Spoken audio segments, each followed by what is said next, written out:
everybody, I'm Deidre. I'm Darius. We just got our Starbucks. We're at Animal Kingdom here. We're gonna go on a morning safari. Let's go eat our snacks and coffee in line and take you on an early morning safari.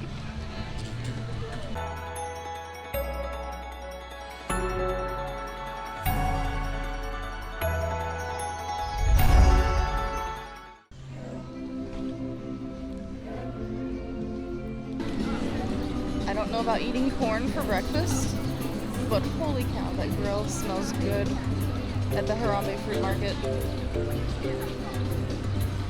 Right now we've got a 35-minute wait, not too shabby. The crowds are over at Pandora right now.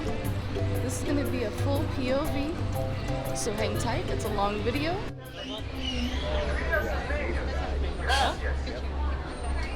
Hello everyone, welcome to Kilimanjaro Safari.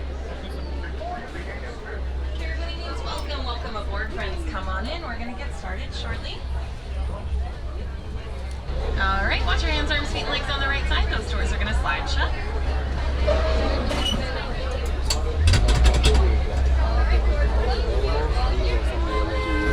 Latte Sana Orden in with that twin day, friends. That means let's go.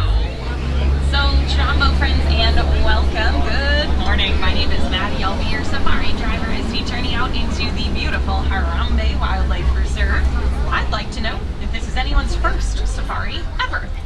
Yeah, I see some hands. Well, welcome to you, friends. Welcome back to everyone else. I'm looking forward to showing you the reserve. A couple of quick tips before we head on in. Please remember to keep your hands, arms, feet, and legs inside the vehicle, as well as remaining seated at all times. It is a very bumpy road ahead, so this is for your safety. Now, if you've got little ones, they can sit on your lap, but please keep them on the same lap from start to finish. Do not hold them up in the air or hand them from lap to lap, even if I am fully stopped. Now, you're also going to want to have your cameras out and ready if you're hoping to get some good pictures, because I won't be able to stop for every animal. But likewise, they do not always stop for us. These are wild animals after all. You'll want to hold on tightly to any of your personal belongings, because if anything should fall from the truck, I cannot stop to help you retrieve it. And remember, it's going to be pretty bumpy. Now, lastly, keep in mind that we are headed through these animals' homes and we don't want to bother them, so let's refrain from loud noises around the animals or calling to them in any way. Thank you so much. Now, with all of that being said, we are just going to give this truck in front of us some space and wait for the warden to give us the final all clear before we head on in.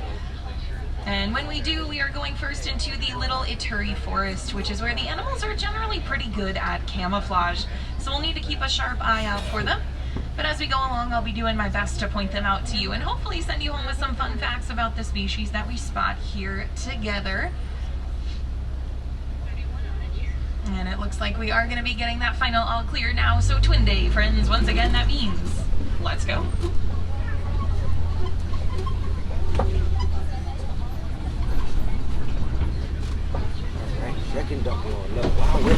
Now it looks like we are not going to have to look very hard for these first couple species. They're going to be on our left side, and we'll be seeing two different types of antelope that live here in the forest. Closest to us, a beautiful look at the greater kudu. The one we're seeing here is a female. We can tell because she does not have horns. Males will. There's also some bongos a little bit further up on the hillside. Those are orange with white stripes. Across from us here on our right, my favorite animal, the okapi. It's up against the bamboo. It's a reddish-brown animal with black and white striped front and back legs. Now, because of the black and white stripes on the okapi, it kind of makes it seem like that animal is related to a zebra in some way, but it is not at all. The okapi is the closest living relative to the giraffe. And that species is extraordinarily good at hiding, so much so that it wasn't discovered by Western civilization until 1901. Before that, the okapi was thought to be something of a myth because it was just seen so rarely.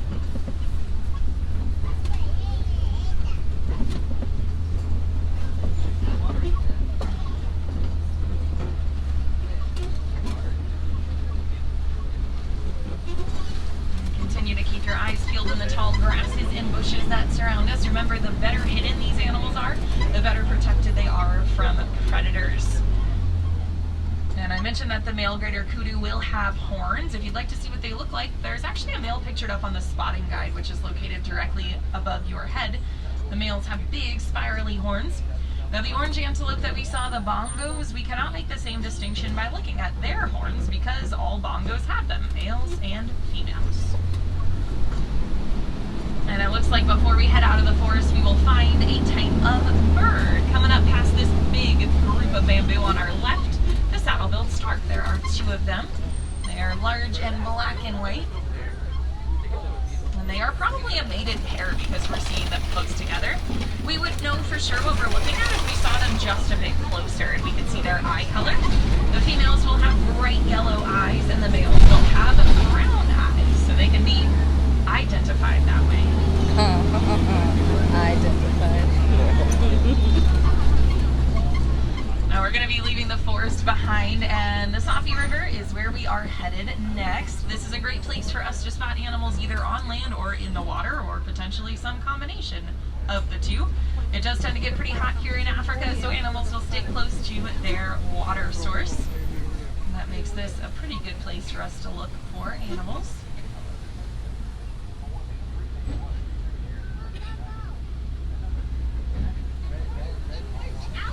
Those of you down on the right might briefly spot a couple hippos way down to your right side, but if you did not see them, no worries. We're going to head downriver and fingers crossed see some that are easier for the whole truck to see. We will likely also find them in the water, sure enough, here on our left side. Behind the island, these are all Nile hippopotamus. Now they're in the water, which is how they are most of the time, most of the day at least. The water helps to protect their sensitive skin from the harsh savanna sun, so generally they're only going to leave the water at night in search of food. They are willing to travel up to 6 miles away from their home river just looking for a meal. Now the hippos do have an animal group name. They are called a float of hippos. That's what we can call what we just saw. And they can swim, but generally the hippos will just kind of sink to the bottom of the river and walk or glide along to get around. Now we're going to head across the bridge, which takes us above a predator. Nile crocodiles down below on the left. Please remain fully seated so that I can safely cross the bridge. Remain seated.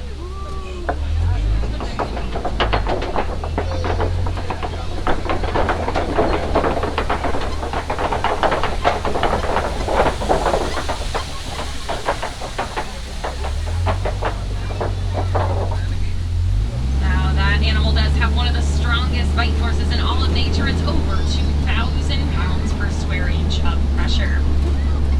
So they are capable of taking down basically any animal that comes too close to the edge of the water, but mostly their diet will consist of fish that are in the river with them. They'll weigh about 500 pounds, and the Nile crocodiles can get to be 16 feet long. Now, leaving them behind and headed towards higher and drier ground, we'll find the baobab tree here at the crest of the hill. It'll be over to your right. And although this tree looks kind of like it is no longer alive, even though it is leafless, it is still very much living. They'll remain leafless for about 9 months out of the year, so most of the time it looks like somebody planted it with its roots in the air, completely upside down. And for that reason, we have a very clever nickname for the tree. We call it the upside down tree. It's pretty good, right? That's a good one. So unique and clever. Now that big, unique-looking tree is a great sign that we're headed out onto the wide-open savanna. And this is home to many species that you might recognize, like giraffe, elephants, plenty of different types of antelope, and even big cats will call this area home. And it sounds like some of you all have spotted a quintessential savanna animal, the Maasai giraffe. And don't worry if you're not seeing them well yet, because we're going to head towards them and hopefully get a great view. But they are not too challenging to spot from a distance because they're super tall. Maasai giraffes are 18 to 20 feet tall as adults, and when they're born, they're already huge at about 6 feet tall. And they do have the perfect animal group name for their height. We call them a tower altogether. Now, as we move through the savanna, we'll see that a lot of the giraffes are either actively eating or heading towards food. This is what giraffes do for about 20 hours out of their day. They will eat. So if we get any closer and you can catch a glimpse of a giraffe tongue, you'll see that it's not pink like ours. Their tongues are more of a purplish blue color, because if they were pink, they would get sunburned being exposed to the elements all throughout the day.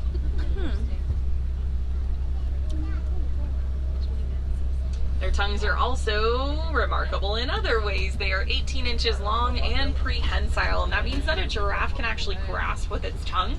That's going to help them to get to the leaves that are so high up in the trees here in the savannah. The other thing that helps them is the fact that they're really tall, right? And most of that is their big, long neck, which looks so different from ours. But it's actually made up basically the same way that ours is. They have 7 vertebrae in their neck, and so do we. But their vertebrae is a whole lot larger, so their necks are much, much longer.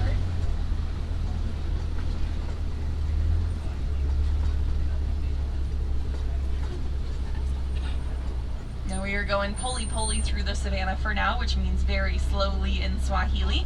The giraffe that we saw migrating across the savannah are kind of walking in and out of the pathway, so it's causing us to slow. Of course, the animals do have the right of way here on the reserve. So if they walk into the pathway, we will hold for them. That just puts us in a little bit of a giraffic jam, right friends? It's the only proper way to refer to a traffic jam ever from this point on. Now there are some predators laying here outside of the den on our left, but they're so challenging to see. They're orange, black, and white animals called African painted dogs or wild dogs. And Collie cattle here to our left now, they've got giant horns, and then we'll find the sable antelope, which are dark brown with big backwards curved horns, a little bit further in the distance. And we are also going to come across some zebras. So the type that we're going to see here is the Hartman's mountain zebra. And the age-old question for this animal is, are they black with white stripes or white with black stripes? Taking a look at the nose of this animal, which is black, we know it is a black animal with white stripes on top. However, there are other types of zebras, like the Grevy zebras, that will have a lighter muzzle. That tells us that they are a white animal with black stripes on top. So the answer is confusing. Depends on the type of zebra you're looking at. He's got one foot. Now we're going to get a bit closer to the zebra and then hold. It is definitely too close for me to go right past it. So we will hang out here for now.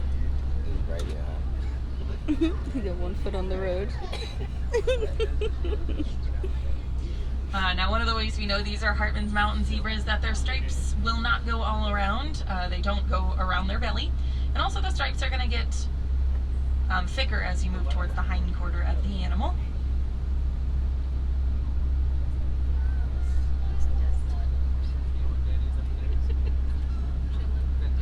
There we go. Oh, okay. We're crossing now. And it looks like she would also like to cross, potentially.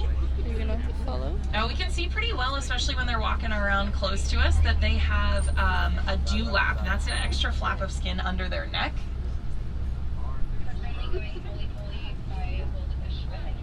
No, it's okay. So that extra flap of skin is actually going to help them to keep themselves cool out on the hot savanna, because it provides extra circulation for them, extra blood circulation. So many other hot weather animals will have a dewlap, like other types of antelope and potentially cattle, but this is the only type of zebra to have a dewlap. He might cross again.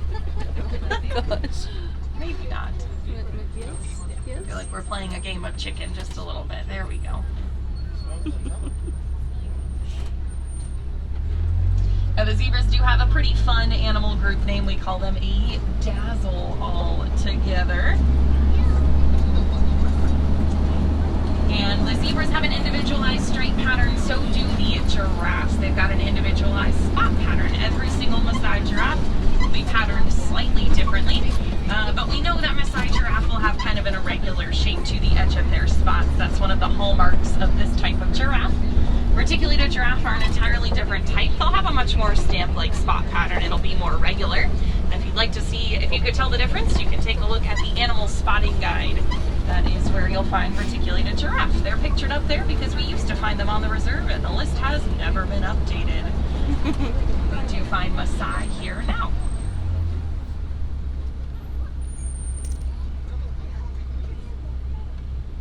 Now I mentioned that this animal eats like it's their job, right? Most of the time they are eating. That doesn't leave much time for much else, including sleeping. Giraffe will generally only sleep or rest for about 30 minutes out of their day. Most of the time they will just take micro naps while standing up. You can see a blue tongue on this giraffe probably. It was licking a tree.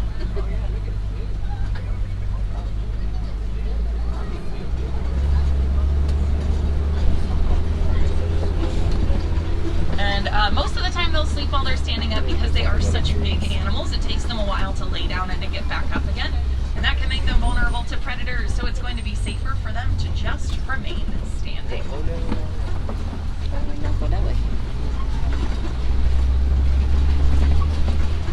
Now very much on the opposite end of the height spectrum, and it's going to be a harder one to see. There are a couple springboks straight over to our right side. So you're looking for tiny tan antelope with white undersides. A couple of them are laying in the shade over to our right, kind of close to the researcher truck. There's one of them standing up. They are fully grown, like we're seeing that antelope right now. That is 3 feet tall.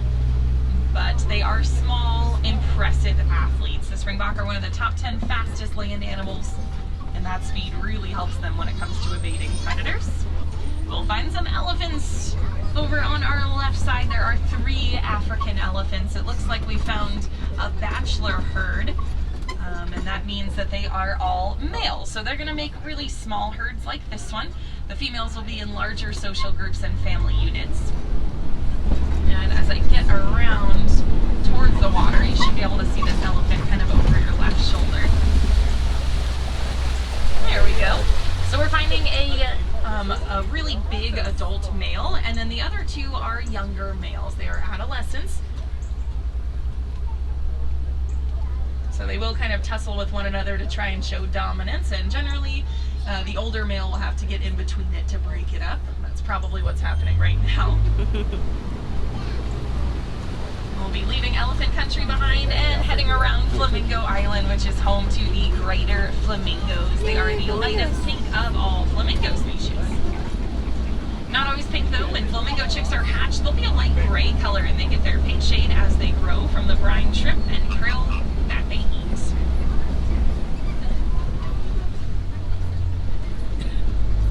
Flamingos are very social animals, so it's common that we find them in a big group like this one, which we call a flamboyance of flamingos.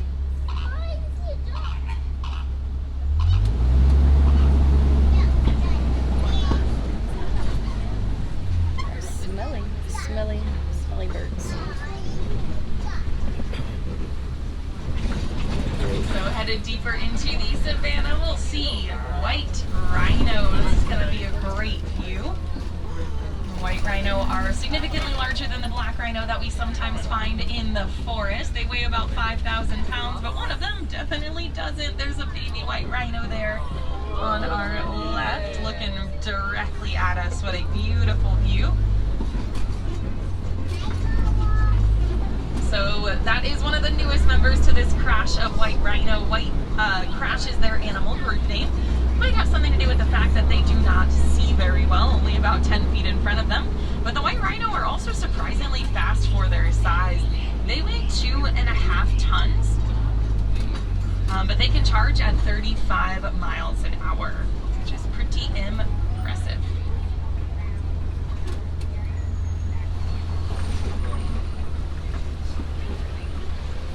Now, speaking of speed, this is the animal we usually think of, the cheetah, up ahead to our left side.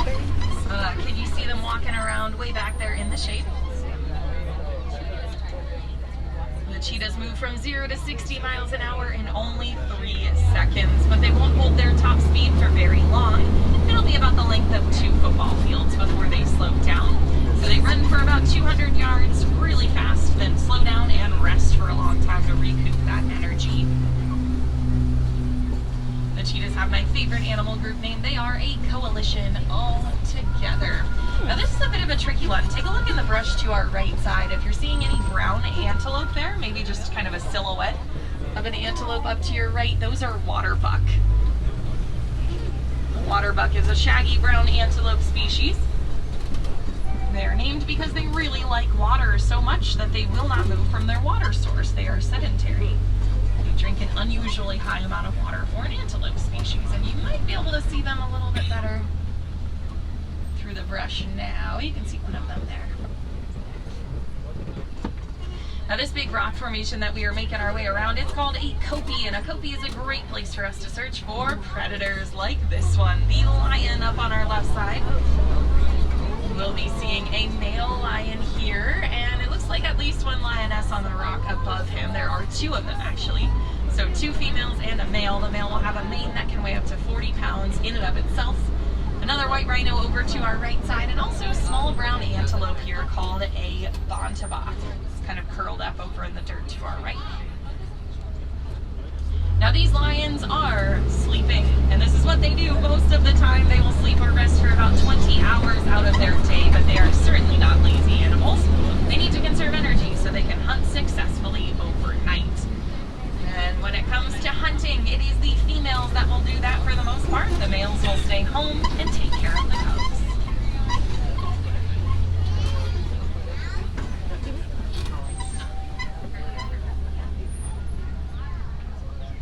Now, I've been saying a lot of animal group names. You all probably know the one for the lions. Do you know what we call a group of lions? Right. No? A pride of lions. That's what we saw. We'll also find some warthogs here coming up on our left side. Warthogs are the largest burrowing mammal. You can see their burrows down below. They put their backsides into those burrows and sit with their faces sticking out to look for predators. The warthogs have the same top speed as the rhino. It's 35 miles an hour, which is impressive for the rhino because they are so big, but impressive for the warthogs because they have tiny legs. They are both surprisingly agile animals. Large yellow eggs on the ground to the right side of us here. And those are a bit of a mystery since we didn't spot the bird that laid them, but those are ostrich eggs, so they're worth talking about because they are huge. The eggs will weigh about 3 pounds. That's about equivalent to 2 dozen chicken eggs. And they are sturdy enough for a fully grown human to stand on the egg without it cracking. Makes sense that they are so large and sturdy since the ostrich is the largest bird on Earth.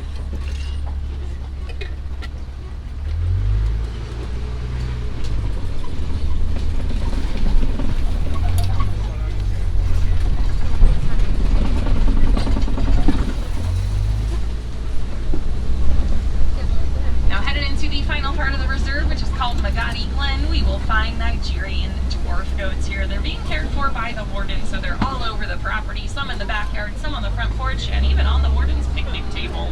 They're a small species of dairy goat that makes really rich milk, and this is great as a source of nutritional value, but also a source of income for the village. They can sell the milk and things made with goat's milk, and they're helpful to farmers too because they clear fields of things that other animals won't touch, things like weeds and thorny underbrush.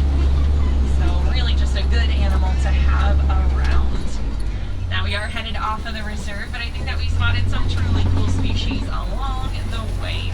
We saw a crash of white rhino, a tower of giraffe, and even a pride of lions. Unfortunately, many of these animals are endangered in the wild, but fortunately we can do plenty to help them out, including reduce, reuse, and recycle. One specific thing that we can recycle to help out animals that are dealing with deforestation is your small electronics that you don't use anymore. Things like cell phones, tablets, and iPods. Coltan is used to produce these items, and that's one of the things that's being mined for in areas where these animals lose land. So the more that we responsibly recycle here, the better off these animals are in the wild.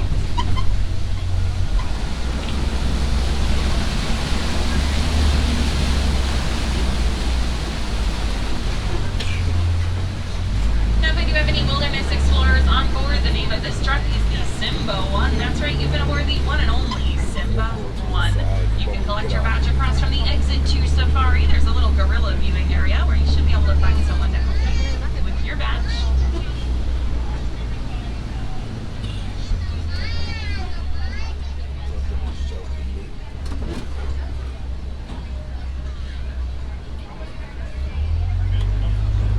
Now, if you'd like to come see us again for another safari, feel free to do so. The best part about them is that no two are the same, and we are doing safaris until about 7 p.m. this evening. So if you're in line at that time, you will get on another safari.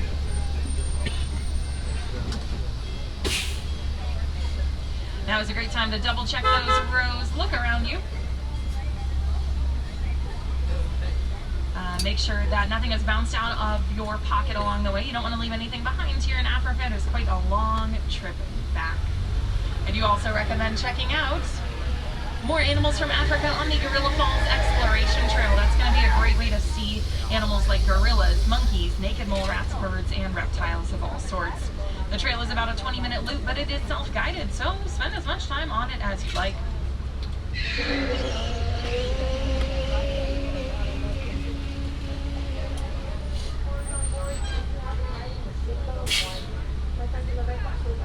The trail is open until about 6:45 this evening, and it is entirely accessible, so feel free to take strollers, scooters, and wheelchairs with you if you need to.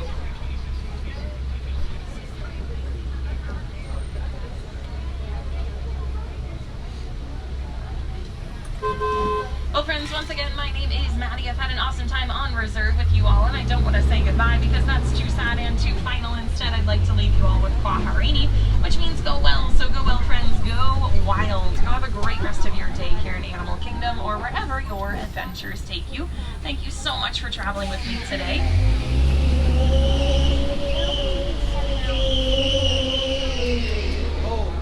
Watch your hands, arms, feet, and legs on the right side. Those doors are going to slide open. Please watch your step down. Asante Sana, once again, thanks so much.